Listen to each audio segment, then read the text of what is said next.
Welcome back, Pokemon trainers. Professor Chaz here, the lab coat's on back order, and we're here with episode number 26, I believe, of our Pokemon Blue playthrough. In the last episode, we had a pretty impressive showing at the Saffron Gym. We took on Gym Leader Sabrina. As you can see from the right side menu, we have our 5th Pokemon League badge, the Marsh badge. So we're going to start heading towards our next badge, which is technically the 5th one that you collect in order in the game. As you'll see, I'm going to show you the badges here. Yes, we actually beat the 6th Gym Leader before the 5th. Now, when I was younger, I didn't know that the exact order was like that. I just went into the Saffron Gym because it became open once we dealt with Team Rocket and Silphco, and I didn't realize that I was actually going into a gym under-leveled, but as you'll see, or as you can see, we actually did manage to pull through. So the team that did so well against the Psychic types of Saffron Gym start with Squeak, the level 34 Eradicate, speed stat of 85. This guy is really fast, he hits pretty hard, especially with Hyper Fang, and he's got Quick Attack, Focus Energy, and Tail Whip as well. Next we have Critter, the level 34 Butterfree. He's got a nice special stat at 68, and he's got Psybeam, Mega Drain, Stun Spore, and Sleep Powder for moveset. Rocky, the powerful Sand Slash at 88 attack, 86 defense. He's at level 34 with Dig, Rock Slide, Cut, and Sand Attack.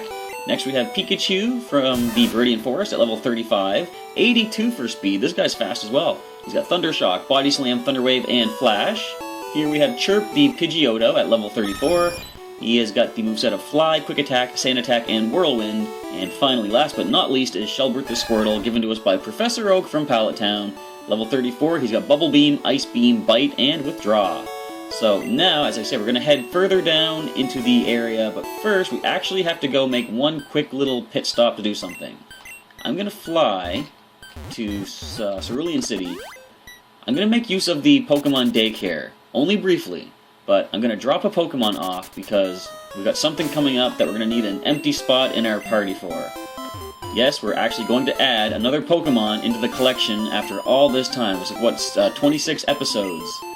Here we are, we're going to add another one into the team. So as I said, first we're going to head down to the daycare. I'm going to hop off the bike just to make sure I don't actually accidentally drive off the cliff at the bottom here. So let's pop into here, and this kindly gentleman, he runs a daycare. Would you like me to raise one of your Pokemon? Which Pokemon should I raise? Now, the one that I gave him back in the day was Chirp, my Pidgeotto. I can't accept a Pokemon that knows an HM move. So, that being the case, I forgot that Chirp didn't have Fly back then when I first did this. I'm actually going to let him hold on to Squeak, I believe. No HMs for Squeak. Alright. Hang here for a little bit, Squeak. We will come back for you. I swear, we'll be back!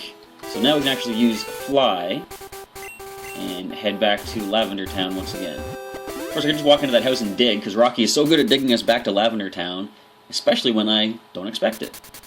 So now we're going to head our way down. So who is needing the level first? It'll be Shelbert. We'll put him at the top. So I think, how are we doing on Pokeballs? We're at 17. I'm going to buy a little bit more if they have Pokeballs here. They might only sell Great Balls here in Lavender Town. What do you have? Yeah, just Great Balls. I think we're good with what we have. We got over 10 Pokeballs. That's all we're going to need for what I'm about to do. Now, you might be thinking you should just buy the Great Balls because they have a better chance to catch Pokemon. But, as I've said in a previous episode, I actually prefer to use nothing but the regular Pokeballs. I just like the look of them. Okay, north of Lavender Town. So I like the look of the Pokeballs, plus the added challenge of not having a boosted catch rate is nice and kind of rewarding when you actually succeed. There's a lookout spot upstairs. So we actually haven't been on Route 12 here. My Pokemon's ashes are stored in Pokemon Tower. You can have this TM. I don't need it anymore. TM39, what does that do? Look at that little side moonwalk. Stop that. A move called Swift. It's a very accurate move, so it's very accurate. So use it during battles. You can't afford to lose. Well, you can't really afford to lose any moves, so look into binoculars. It's Pokemon Tower! What do we see in this one? Binoculars. A man fishing! Exciting stuff! Let's see if we can get up close. We've already seen Pokemon Tower up close, of course. But Swift could be a decent move to teach somebody. It is a normal type move, so it's physical based. And maybe someone like if Squeak could learn it. Yeah, I got a bite here! Oh, this is one of the fishermen. It's weird the binoculars were pointing north, and there wasn't anyone up there fishing, but maybe they have some sort of, what would you call it? Not telescope exactly, but when I was a kid, I remember there was this little thing, like they showed you how to make a, kind of like a periscope kind of thing, but you could, like, alter the mirrors inside to sort of look behind you. I don't know what I'm talking about. It was a pretty cool little device design that I remember seeing when I was younger. But for the time being, we're engaged in Pokemon battle against this fisherman. And this is an area I probably could have gotten to... Actually, yeah, as soon as I got to Lavender Town, I could have come down here to deal with these trainers, because you can see the levels are nothing really to worry about, especially not after getting through Saffron Gym. Level 43 Alakazam as the ace. That was pretty intimidating. But we did manage to pull through, and if you didn't see that episode, it went up on Tuesday, so you can go back and check that out. It is in the playlist on the channel. Alright, we dropped the Fisherman's 3 water types. Way to go, Shelbert. Just a small fry. Better throw it back, unless you're talking about me. Hang on, my line's snagged. Nope, no time. I have to get moving. Oh, look at them teasing that item. If only there was some way to cross the water, but there's not. I must have to get an item to fish that up myself. Here we have another fisherman walking up. Be patient. Fishing is a waiting game. Alright, so let's have some patience as this battle begins. Let's see which water types this fisherman launches at us. He's only got 2, and it's going to lead with a Tentacool. We've dealt with you on the SSN already. We know your defense is not super crazy, so Bite is the way to go. Of course, you would be resistant to the 2 other attacks of Bubble Beam and Ice Beam. And the final one is a Goldeen. Another couple of Bite attacks should bring this down as well. Maybe 2 more, actually. There's a critical peck, and look how little it did to us. Our Squirtle Shell doesn't care about that. Now, of course, we are confused. In fact, let's finish it with a Bubble Beam. Let's just go for a nice light tap. The lightest tap would have been Ice Beam, I believe. It's not Stab. But anyways, we drop that Goldeen, and Shelbert hits level 35. Defense goes up to 66. He wants to learn Skull Bash. That is a 2-turn move. I don't think it's super crazy powerful. Plus, the Bite can cause flinching if we outspeed. I'm going to keep what we have. Now, in this generation, well, first of all, Fisherman has to say, that one got away. No, Shelbert, stop it. So, in the current generation, Skull Bash actually has a nice benefit on the turn that you charge it and increases your defense, but it didn't do that back here. With a better rod, I could catch better Pokemon. That is certainly true. The better the fishing rod you use, the stronger the Pokemon you can encounter, the higher levels, and the higher evolutionary stages, too. The Fishing Fool versus Pokemon Kid. This sounds like a movie or like a made-for-TV special. Alright, what do you got, Fishing Fool?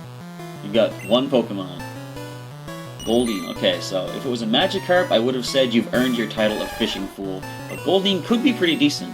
It's always interesting that in the anime, when it shows, say, when Misty sends out Goldeen, all it does is flop around on the floor, and when you battle it in the actual game, you know, it's a regular fight. They never really implemented anything where you have to be battling near water for fish to be able to battle effectively, but it'd be interesting if they do that sometime. Too much! They kind of did that. You beat me at Pokemon, but I'm good at fishing. They kind of did that in Omega Ruby Alpha Sapphire with the dive, although it didn't really... You could have used anything underwater that you wanted to, and it wouldn't really affect things at all. Which is weird. You'd think you'd not be able to use like a Charmander or a Vulpix or something underwater, but you can. As far as I know, anyway. Alright, another fisherman. There's a few more trainers to deal with on this route here. I'd rather be working. So, most people would rather be fishing than working. You're the opposite. You're like the 1%. Alright, Poliwag comes out, and we're going to lead with Chirp now. I think a couple quick attacks would be good, but I'm going to go Fly, because this thing could have Hypnosis, which would just kind of slow things down. There's the Hypnosis. Kind of want to speed through this if possible. And ironically enough, Quick Attack is not the way to speed through this. Shoulder, I'm just going to go Quick Attack on you. You could get Supersonic, but I don't think we're too worried about that. Alright, and since a Quick Attack won't drop you at that HP, I will go Fly Attack for a little bit more power. Now, the Withdraw might make you survive this, however. Nope, down you go with a critical hit, okay. So fortunately, now that we have our 5th Pokemon League badge, things are going to start moving a little bit more quickly, I believe, because there's not too much to do in the next town other than... Well, there's a few things to do, but there's not too much that's going to slow things down between us and the gym leader of that particular gym in Fuchsia City, unlike all of the Team Rocket shenanigans we had to deal with in Silph back in Saffron. So let's go for some more quick attacks on Horsey. And then after that, there's only 2 more badges left to get, and we'll be ready to head on up towards the Pokemon League.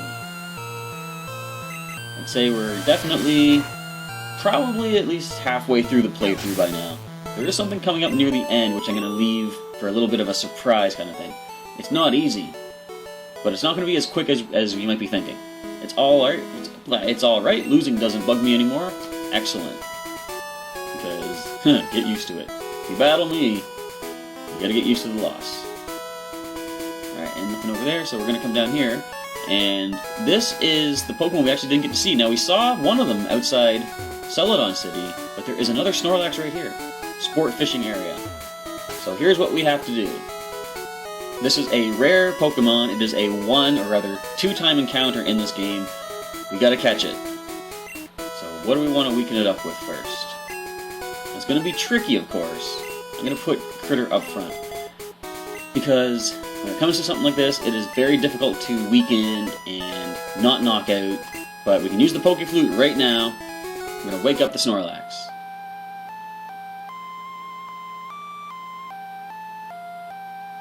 Alright. The flute has been played. Snorlax woke up. It attacked in a grumpy rage. This is the challenge right here. This is where using anything, or using nothing but Pokeballs, is pretty, not frustrating, but it's pretty difficult. So first things first, we're going to Stun Spore. Now this thing does have Rest, of course. It's also got a Headbutt, which is stab and pretty powerful. If we can confuse it with Psybeam, though, it's going to be really good. Come on, Critter. We got a good special stat. So does it, of course. An even better special stat now. So let's go into Rocky. I think we'll go for the Cut attack, because it is our least powerful attack on our Sandslash. I should actually start off with some... Well, now that it is asleep, I'm going to start off with some Sand attacks first. If we start missing some of its attacks, then we can stay in this battle a little bit longer. So, currently in the current generations, a Pokemon that you encounter in the wild has, its regular PP, and as it uses attacks, the PP gets used up. I don't think that actually happened in Gen 1. I think the Pokemon was basically at unlimited PP for all of its moves, which is really unfortunate. So it means we're not going to be able to whittle this thing down to the point that it can start using Struggle to weaken itself. So there's Rest attack. I think we might actually be okay to use a Rock Slide. As long as we don't crit. Even if we crit, though, I don't think it's going to do too much. Yeah, we can even do one more of those. I don't think a critical hit would knock it out. Alright, Rocky, restrain yourself. We don't need a critical right now. And, okay. I can go for a Cut, probably, but I'm going to go into Critter.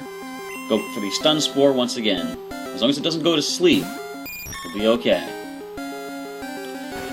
So we're going to go back into Rocky. This is where the, what you want to call it, fun, maybe? This is where the fun begins. Okay, so it is Sand attacked, I believe, 4 times, which is definitely good. We don't need to worry about any powerful headbutts coming our way. So right now we see Rest, Amnesia, and Headbutt. I'm pretty sure that's all it has at this point. Let's throw that Rock Slide. Alright, come on, we can go. It's gonna probably Rest again. A critical Rock Slide might take it out, so I'm gonna Cut.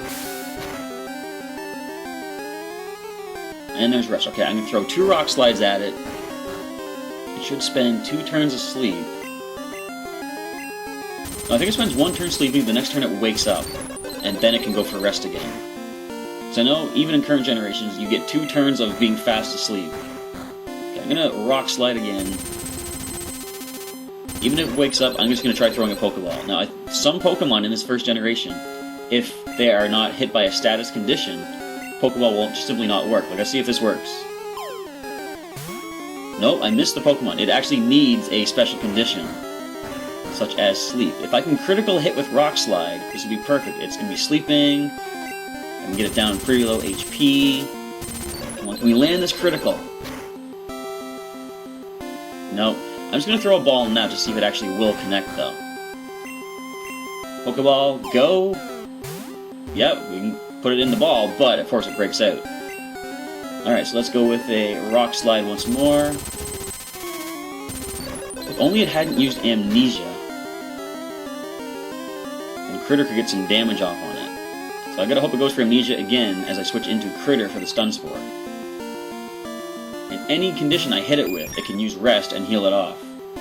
So see right here, I can't do anything because I have to switch back into Rocky because there's nothing I can hit this thing with Critter. Bear with me, everybody. This is going to be a bit of an annoyance. I could just throw a ball now, but as we saw, it broke out pretty quick the last time. Alright. You know what? I'm going to dig. I'm going to hit you with a pretty powerful dig attack. Alright, so they go for the headbutt, they do connect. Let's go back into Critter, go for the Stun Spore, and hope it doesn't use Rest again. There is Rest again! You know what? I'm forgetting Critter's name. He is a Critter. He's landing a critical hit Psybeam, getting through that Amnesia. Come on, buddy. Well, you're gonna get the Confusion at least, too. You're gonna critical hit, you're gonna get the Confusion, you're gonna put this Snorlax pretty low. When it wakes up, you can Stun Spore it. Come on now. Critical, Confusion, one or the other, but at least you dodge a headbutt. So, is there any point to Stun Spore? Not yet. It's gonna rest. There's no reason to get the status condition yet. I gotta try to get this damage off on it. If I can land a critical hit, or at least confuse it, that could give us what we need. I can't believe we actually haven't gotten either of them yet. There's Rest. Okay, so now there's, of course, nothing to do but go for these Psybeams. Come on now. Alright, this is going to take quite a while. This is almost one of the things that I think I should probably speed up, but I'm not going to, because you're not going to get... There's the Confusion. You won't get the full effect of the turmoil of going through and trying to catch something with just the basic Pokeball. So Confusion, of course it breaks through, but it is paralyzed. We'll go for another Psybeam. We land a critical now. We got the Confusion. Confused, fully paralyzed. Let's just try Pokeball. And we get it. It must have to be weakened too. Or does it actually have to be asleep? I don't know. Now this is interesting. Actually, I'm remembering. It does need to be sleeping. So what we're gonna have to do, we gotta go back into Rocky, let this thing wake up, and then when it goes to sleep, hit it with a dig. So I gotta predict when it's gonna use Rest. If I go first, I'm gonna cut. Next turn it'll wake up. Yeah, so I gotta cut.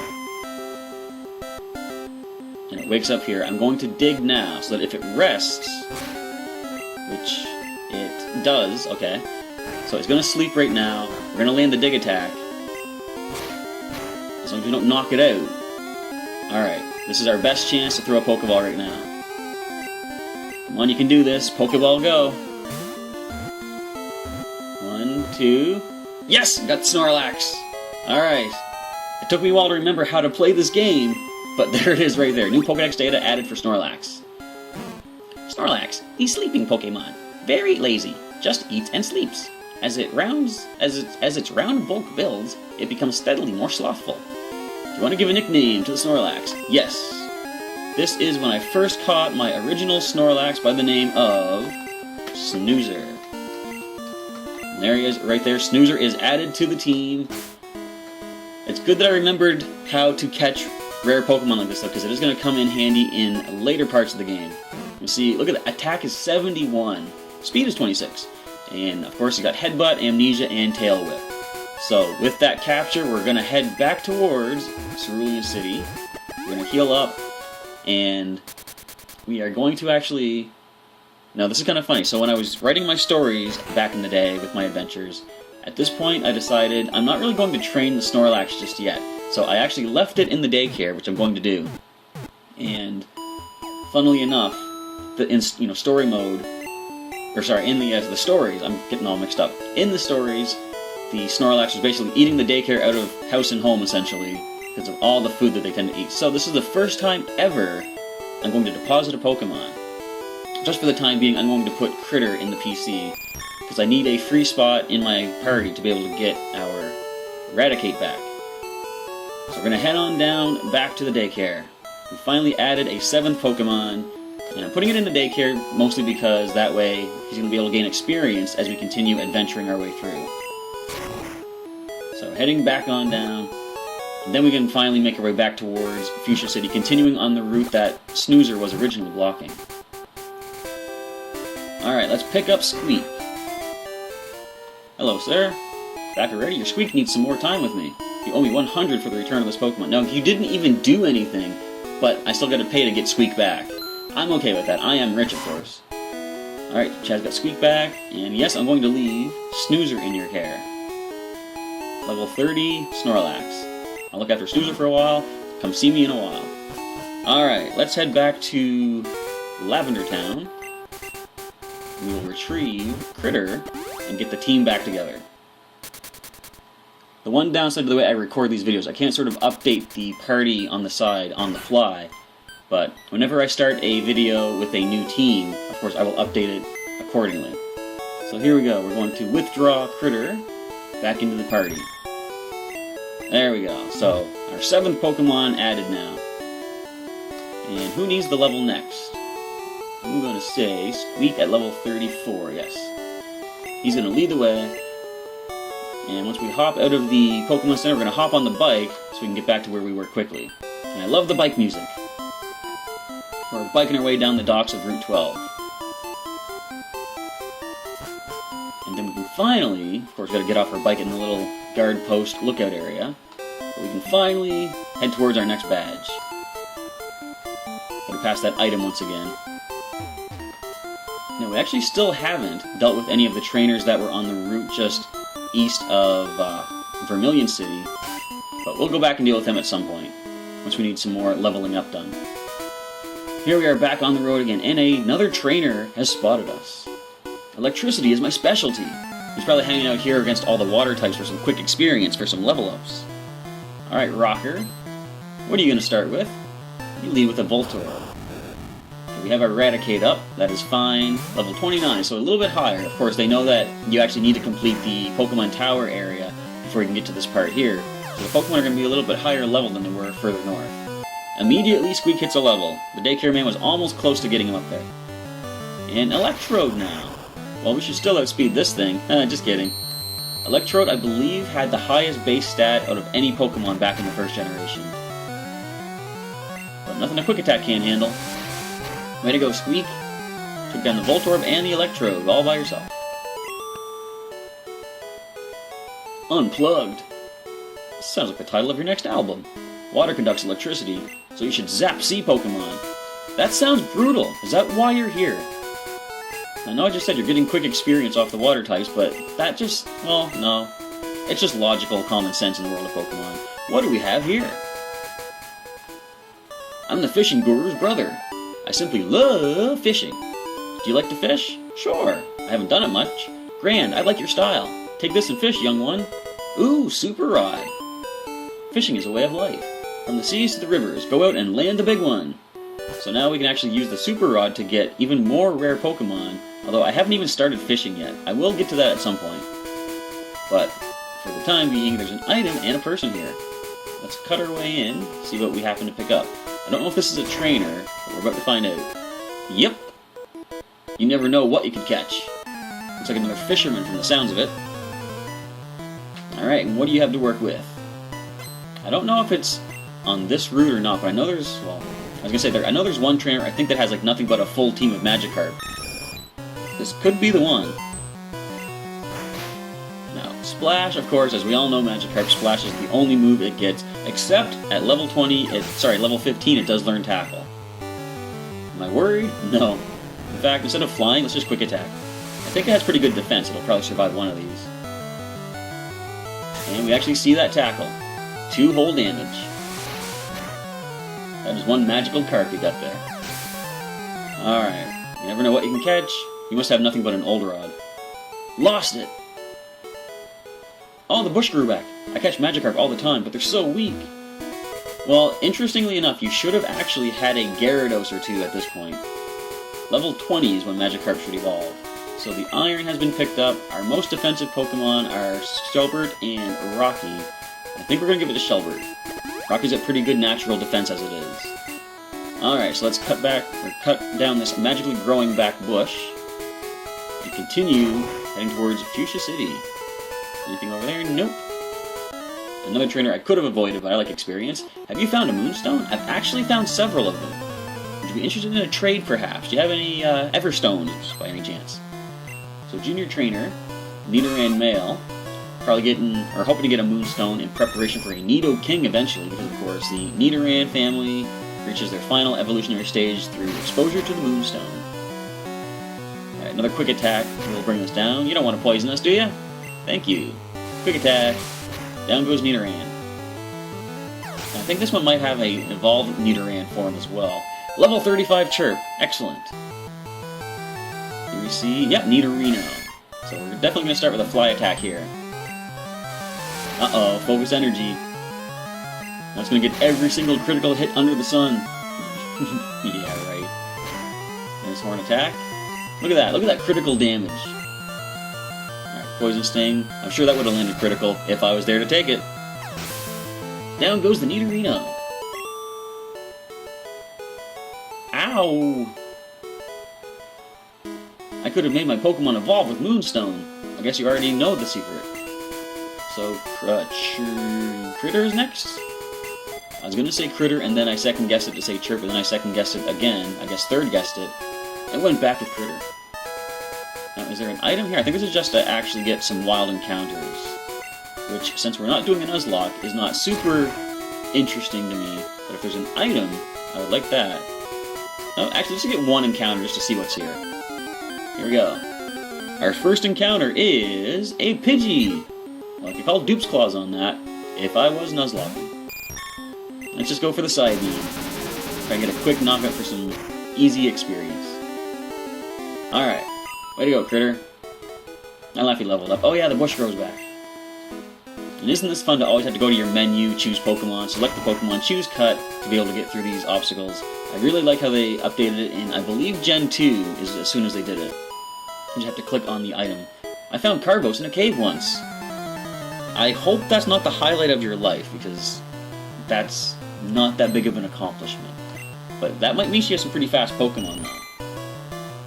In that case, I think I'm going to just go with the side beam. The levels aren't still too crazy for us to deal with. And like I said, this is probably intended to happen, like heading down this area, before you take on Saffron City Gym.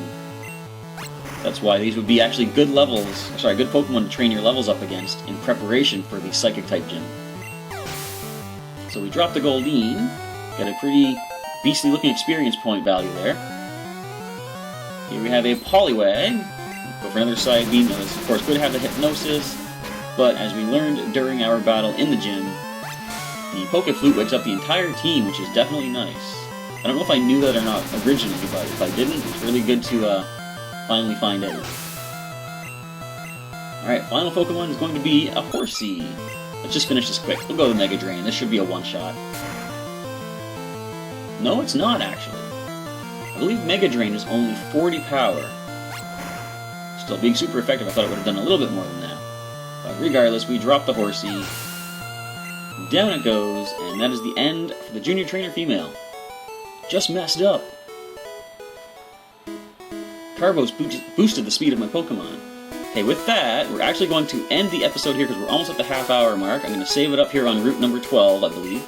And with that, we will end off the episode. I want to say thank you for checking out the playthrough so far, everybody. If you're liking it so far, and if you're looking forward to some things coming up in the future, leave me a comment down below. Let me know what you like so far and what you're looking forward to. With that, we're going to end off, and then next episode on Sunday, we're going to be heading further towards Fuchsia City, hopefully getting some stuff taken care of in the next town we'll be arriving at to look for our next Pokemon League badge. With all that being said, we now end off the episode. Thank you for checking out the episode today, folks, and I'll catch you next time.